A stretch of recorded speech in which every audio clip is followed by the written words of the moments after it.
Nous allons maintenant voir la séparation de fréquences. La séparation de fréquences est une technique de retouche qui va vous permettre de séparer la texture de la couleur de votre image. Donc vous aurez un masque qui va gérer la texture et un masque qui va gérer la couleur. On va faire ça tout de suite. Je vais commencer par appuyer sur CTRL SHIFT ALT et E pour créer un nouveau masque, un nouveau calque. Je vais dupliquer ce calque. Le calque 1 copie, je vais le renommer texture. Le calque 1, je vais le renommer couleur. Maintenant, je vais cacher le calque texture, sélectionner mon calque couleur, aller dans filtre, flou, flou gaussien. Là, il va falloir que je trouve une valeur qui va me permettre de commencer à ne plus trop distinguer la texture et d'avoir les couleurs de mon modèle qui se mélangent un peu. Donc je vais prendre par exemple une valeur à 9,5, sachant que ça peut changer suivant vos photos. J'appuie sur OK. Je fais réapparaître mon calque de texture, je sélectionne le calque texture et là je vais aller dans Images, appliquer une image. Le calque que je vais appliquer, ça doit être mon calque couleur. Donc dans le menu déroulant, il s'agit pour moi de sélectionner le calque couleur qui correspond à ce calque-là. D'ailleurs, vous pouvez voir que dans le menu déroulant, il y a tous les autres calques que vous avez sur votre chaîne. Donc je prends le calque couleur.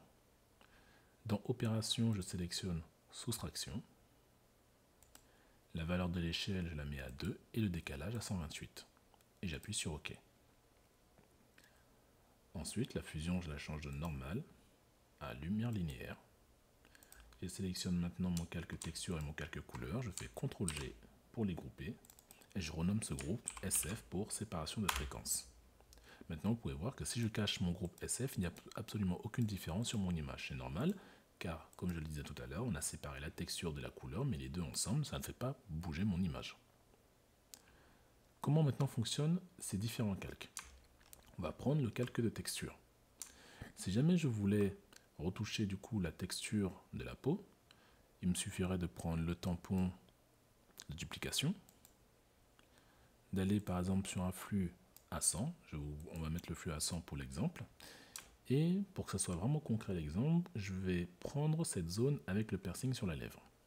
Donc de la même façon que tout à l'heure avec l'outil correcteur, je vais appuyer sur Alt, ça va me faire une cible, je vais cliquer sur le piercing, je vais relâcher Alt, et maintenant je vais peindre par exemple sur le menton, et vous voyez, il m'a dupliqué la zone avec le piercing, et vu que j'ai continué à peindre, il m'a également dupliqué toute la texture de la lèvre. Par contre, il n'a pas pris la couleur de la lèvre, donc vous voyez, on est toujours sur du beige jaune ici, et non sur du rose, car je suis sur mon calque de texture. Je fais CTRL Z pour annuler. On va prendre une autre zone, par exemple sous les yeux. Si je veux enlever ces quelques petits boutons qui ne changent, qui ne dérangent pas, mais là c'est pour l'exemple, je vais faire la même chose. J'appuie sur Alt, je prends une zone que je veux, je lâche la touche Alt et je peins hop, sur les zones que je veux gommer. Et vous voyez, il m'a en effet pris la texture ici pour les mettre sous les yeux. Alors, quel est le problème de faire ça?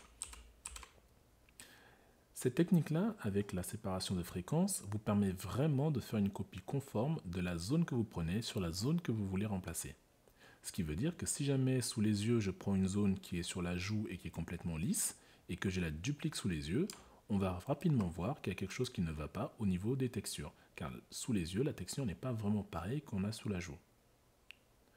C'est pour ça également qu'avec la séparation de fréquences et particulièrement le calque texture, il va falloir faire très attention aux zones qu'on prend et aux zones qu'on veut remplacer. Il ne faudra jamais aller trop loin et surtout faire attention que ça reste très naturel. Généralement, si jamais je dois travailler avec le tampon de duplication sur mon calque de texture, je vais me mettre plutôt à un flux de 20%. Je fais attention que ce soit bien l'échantillonnage calque actif qui soit sélectionné, parce que ce coup-ci on veut travailler que sur ce calque-là. Je vais dupliquer mon calque texture. Je vais aller entre les deux calques, entre le calque texture et le calque copie, je vais appuyer sur la touche Alt de façon à faire apparaître cette espèce de petite flèche. Une fois que cette flèche est apparue, je vais cliquer et du coup, je vais clipper mon calque texture copie avec mon calque texture. Et je vais par exemple l'appeler texture modif 1. Et cette fois-ci, je vais passer en normal.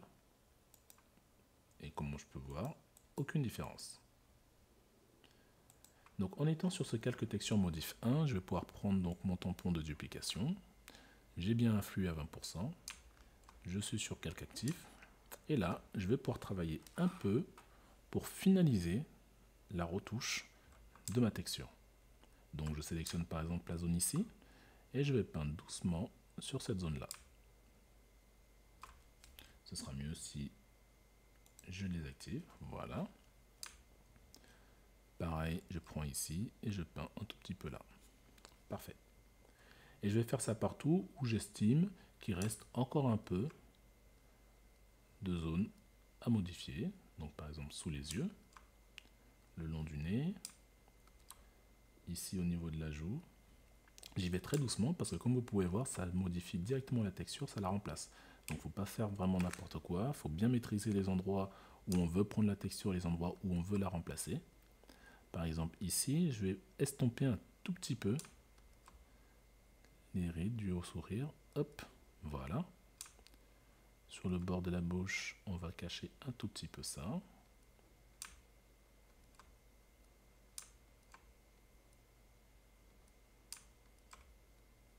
Voilà. Donc toujours pareil, j'appuie sur Alt, je sélectionne la zone, je relâche Alt et je peins à l'endroit où je veux remplacer la texture.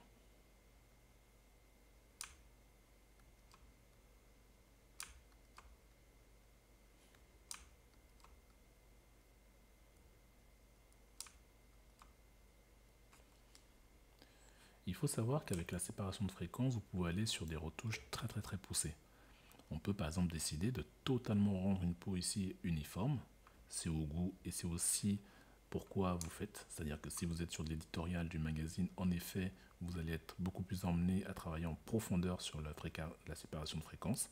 Là, les retouches que moi je fais, justement, il faut que je garde pas mal de côté naturel, quelques petites imperfections qu'on peut appeler imperfection, mais dans mon cas, ça fait partie du charme et du naturel du modèle. Donc là, il n'est pas question pour moi d'aller trop loin dans la séparation de fréquences, surtout au niveau de la texture. Je veux garder quand même une texture d'origine qui est ces petites impuretés et ne pas aller sur quelque chose de très lisse, très nickel qu'on peut voir dans les magazines de mode.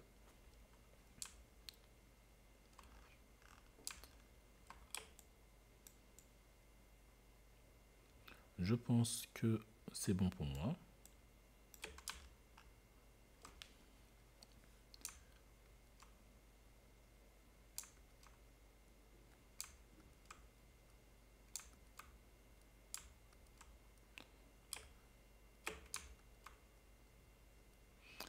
Voilà.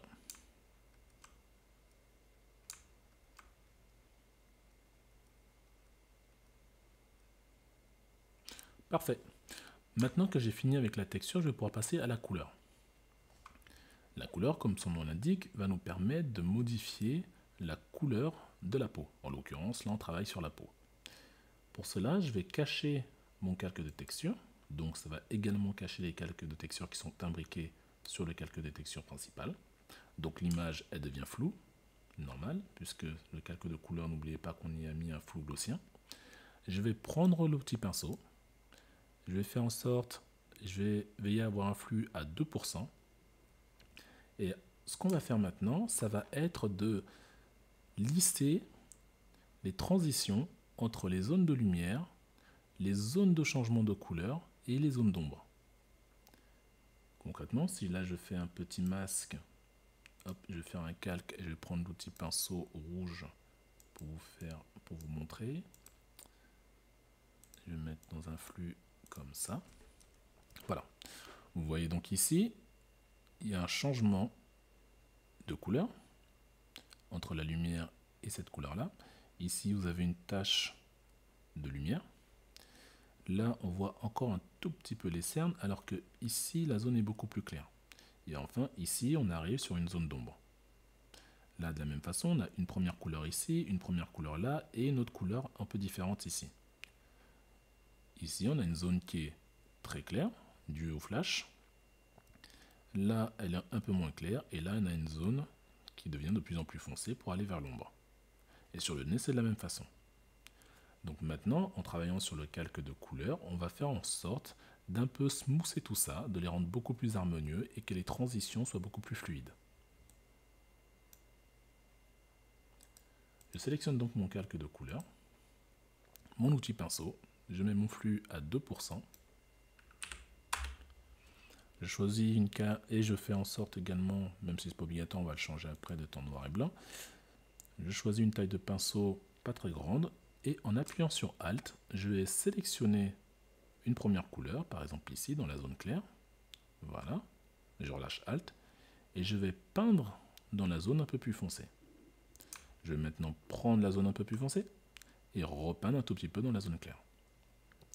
Ici, l'endroit qui est un peu plus clair, je vais prendre la zone un peu plus foncée autour et je vais peindre à l'intérieur de cette zone claire. Elle, par contre, je vais la cacher totalement parce que elle n'a pas à être, je trouve pas ça très joli, aussi clair que ça. Maintenant, je vais prendre la zone d'ombre ici, je vais peindre un peu dans la zone plus claire, je vais prendre la zone plus claire, je vais peindre un peu dans la zone foncée. Voilà. Et vu que la couleur générale du front à cet endroit-là est plutôt de cette couleur-là, du coup, je vais la sélectionner, donc en appuyant sur Alt et en cliquant, et là, je vais peindre de façon générale sur le front. Voilà, je reprends ma zone un peu plus foncée, et je travaille sur les transitions de lumière et de couleur. Alors, c'est plus exactement sur les transitions de couleur, pas vraiment de lumière. Les lumières, on va le voir avec le Dodge and Burn. Voilà, hop, c'est bon pour le front. Je m'attaque maintenant à la joue ici, donc je prends une couleur ici qui me va. Je peins sur la couleur que je veux modifier un peu. Voilà, je prends sur une autre. Et ainsi de suite. Je prends ma zone d'ombre ici. Je peins un peu sur la zone qui est plus claire. Je prends cette zone plus claire et je repeins un peu sur la zone d'ombre. Et je continue comme ça sur tout le reste du visage.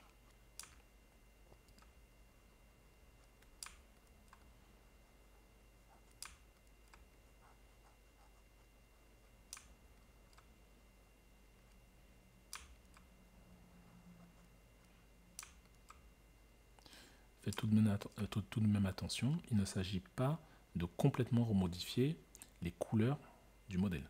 Il faut garder ces couleurs naturelles. Là, on est surtout pour apporter de la fluidité, de l'homogénéité sur les différents changements de couleurs.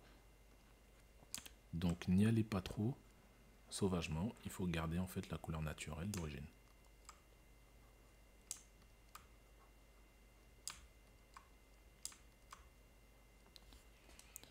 Je pense que pour le visage, c'est bon.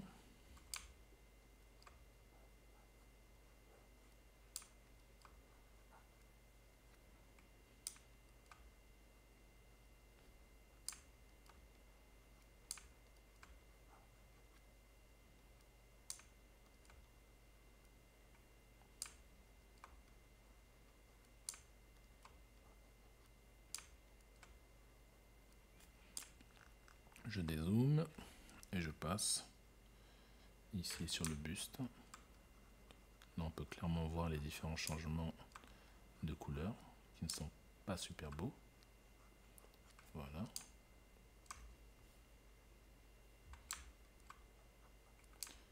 Je rends ça un peu plus doux. Parfait.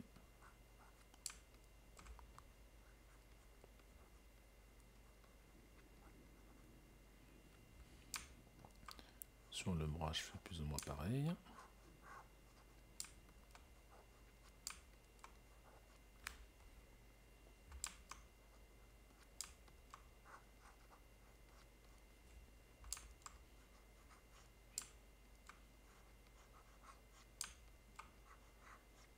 Donc toujours, je prends une zone claire, je peins un peu sur la zone foncée, je reprends la zone un peu plus foncée et je repeins un tout petit peu sur la zone claire, au niveau de la transition.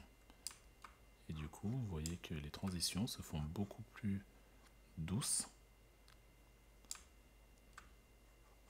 Voilà.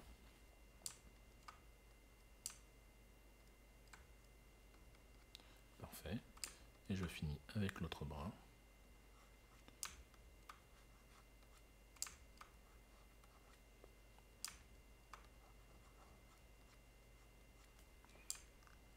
Très bien.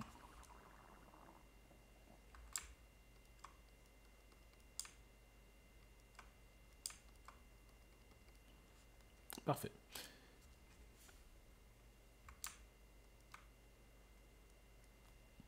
Si on regarde, on remet notre calque texture, on le fait réapparaître. Maintenant, si on fait la différence, le avant, le après, voilà, on peut voir que tout est beaucoup plus doux maintenant sur le visage, et ainsi que sur le corps.